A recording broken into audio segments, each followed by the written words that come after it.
Alright guys, we are back once again for another matchday experience. Here are the home games. Obviously we're going to do them in context as what we always do with our away days. Obviously they're a little bit different. Obviously I'll start the intro here, have a look at the teams, do the goals. That's basically about it. So yeah, should we go into the ground? Basically apart from that, what else have I got to say? Brighton at home. Hopefully we can rebound from that poor loss in midweek.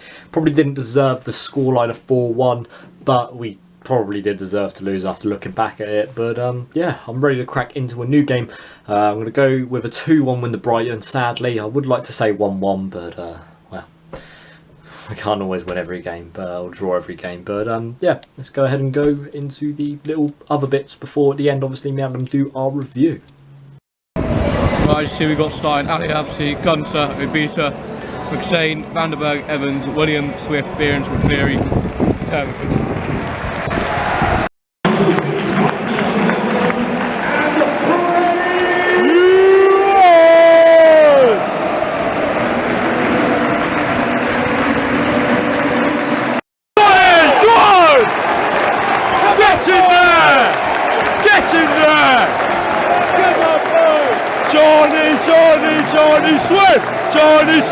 Johnny Swift!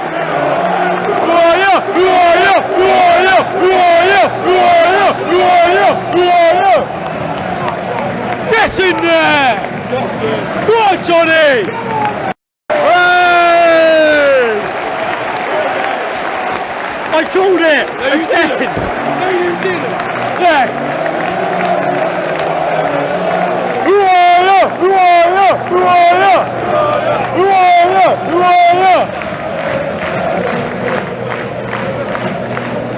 Get in there! You did not! No, I told you Paul was there scoring, didn't you? No, you didn't! Hey! Get in there, Paul! Well, I was actually really positive, but the referee. Again, this is too... I don't want to seem like I'm complaining about the ref every week, but Adam, what's going on with the refs? I don't know. Alright guys, obviously we had the clip to the start, obviously us celebrating the 2 goals. It actually ended up being 2-2, you probably can tell from the title. But yeah, 2-2 draw. Do you know what, we should have taken more out of that game. Obviously, I don't mind a 2-2 draw because obviously Brighton at the top of the league going into the game, second place now. It's a good result, but at the end of the day, we should have got more out of that game based on the performance. Considering we did, you know, we both went in expecting to lose. Mostly every Reading fan did. I thought we were going to lose 1-0. I'm over the moon. Got a draw. Scored 2 goals. First one, John Swift. Okay, you have to admit, I said to you, John Swift's going to put this in the top corner. Didn't I? For a joke. I said it jokingly. He's going to put it top corner, but he didn't put it. Right? He didn't put it top corner though. Put it bottom corner. Did I get it right though? Yeah, because you said it was a joke. John Swift though with the goal. 2 minutes in, perfect start, weren't it? Perfect start. Yeah. Got a goal. John Swift scored. Going into the game though, the lineups, we had the exact same squad again. Yeah. Exact same team. Consists of Alabsi, Gunter, Vandenberg, McShane, Obita, Evans, Williams, Swift, McCleary, Behrens and Kermigan. And you know what? I think that shows absolute faith. Because let's be honest, first game they all played together, rubbish, wasn't it? Yeah. Absolute rubbish. Second game, Newcastle, medium. This game, brilliant. Yeah, brilliant. Not perfect yet. That's why I'm hoping we can't stick with the same team up against Cardiff. Well, actually, we could, to be fair, because Vandenberg's suspension will only be 1 game because it's 2 yellows. But let's be honest, we've got Liam Moore to come into the side. We made that official signing, didn't we, before the game? Very good. It's quite a good time actually, obviously, because your manager got sent off. Liam Moore coming into the team. And it's something that Yapstam said in his post-game interview. It's a quality signing that he wanted to make. Obviously, we've been chasing up for about 3 weeks now. So it's fantastic, isn't it? Yeah, very good, very good. But yeah, more back into the game. Joey Vandenberg did concede an own goal. 8 minutes into the game. I feel he was pushed. I feel he was pushed. Again, we haven't seen the highlights of it though, but from my view, it looked like he went for a diving header for an own goal. But from what I saw, TalkSport, from what they said on TalkSport as well, they said that Joey Vandenberg was pushed in the box. Glenn Murray pushed him. Vandenberg's obviously gone flying, ended up scoring a peach of a header. But yeah, unlucky own goal. Apart from that, really, we didn't really do too much. Brighton kind of kept possession, we kept possession. More of a midfield battle. Yeah. George Evans had a few shots, went over. But yeah, obviously came out for the second half. And for the third game in a row, we have conceded just after half time. Anthony Knockart with the goal. He was diving around all over the show, weren't he? Yeah. He was falling over left, right and centre. He was doing Jordan Obita up a lot though. You have to give him props for that. He looks like a good player, doesn't he? Yeah, he looks a very good player.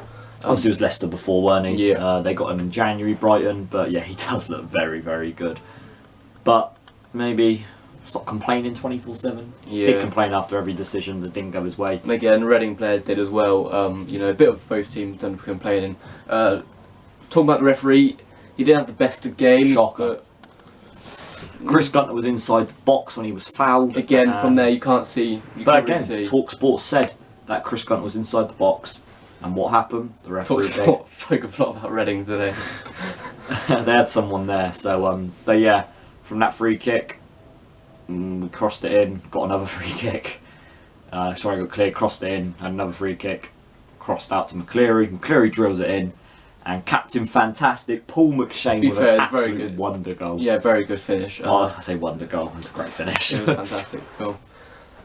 Yeah, great finish by Paul. He went a bit mental, didn't he, on the celebrations? Yeah, fair play to him though. Centre back don't really get they have many opportunities like that. So it's always good to see the defender scoring. Before that though, Jan Kermgan hit the bar from a great header. Oh yeah, header. Sorry, yeah. Hit the bar. David Stockdale. I don't think David Stockdale had the greatest game of his career today. No. But he did make a save, didn't he, from Kermgan's overhead kick, which was absolutely... It's all came out of nowhere, 35-year-old man. How did he do that? Brilliant though by Kermgan. I think he had one of his better games today. Yeah. He did get a little bit lazy at the start. He was lazy at the start. I think during the second half, he was still much wasn't, better. the Jan Kermgan we saw at Charlton away, was it? It was not that performance. But that's not the type of striker you're going to have every week. Like, obviously, we're expecting the pacey striker. But that's not what we're going to get with Jan Kermgan. We're obviously going to get the slow, sluggish, can bring out talent player, and he showed that with that overhead kick. I think if that was another goalkeeper, that probably might have gone in. Lewis Dunk almost put it in his own net when Kermgan did that. But do you know what? To be honest, I'm proper happy with the performance. Yeah, I'm really happy. As well. We dominated the game. Yeah, well, you could say we dominated a bit of, but I think it's 50-50 really. I wouldn't say we dominated, I wouldn't say they dominated. So I think it's a very even game. Obviously, that's the scoreline says it all really, but. Well, I mean, I can read off some stats to you just quickly. We had 62% possession, 16 shots compared to Brighton 7. I just feel like we had the better game. I feel like we should have come away with it. I think they were better attacking than us. They're very good at the back. They're a bit shaky at the back. They had Bong. Liam Rosenior, who had an absolutely wonderful reception from the Reading fans, didn't he? And he was so respectful to Reading fans, wasn't he? Blowing kisses, doing yawnings, waving as well at the fans. Very respectful. No, but obviously Liam Rosenior did get a great reception. Norwood came on. I clapped Norwood. Why would you boot Oliver Norwood? A lot of people calling him a snake. No, if he left to go off to a Premier League team, you wouldn't call him a snake. It's because he went off to a Championship team, that's why he got booed. If he went off to like Swansea or something. Yeah, just a random team, even if it was abroad, he would not be called a snake. But just because it's another Championship team, he's called a snake. Didn't think he deserved to be booed. A couple of boos came out for Sidwell as well. I think that was just immature kids who just didn't know who Sidwell was when they saw him play. But yeah, apart from that, I didn't hear any boos for Sidwell. Yeah, there was a few boos when Sidwell got booked. But yeah, apart from that, I'm very happy with the performance. I'm going to go with a solid 8 out of 10. I'm going to go for 7.5. I'm not just there yet, but I do believe a fantastic performance against Brighton, top of the league. So yeah, going to give it 7.5. So we're going to go to the MK Dons game. Obviously we'll have a video out of that. We also got a collaboration coming up with MK Dons Fan TV. But yeah, that's going to be it for today's video, guys. Hope you've all enjoyed it. Obviously I've been James. I've been Adam. And we'll see you guys in the next one. Peace.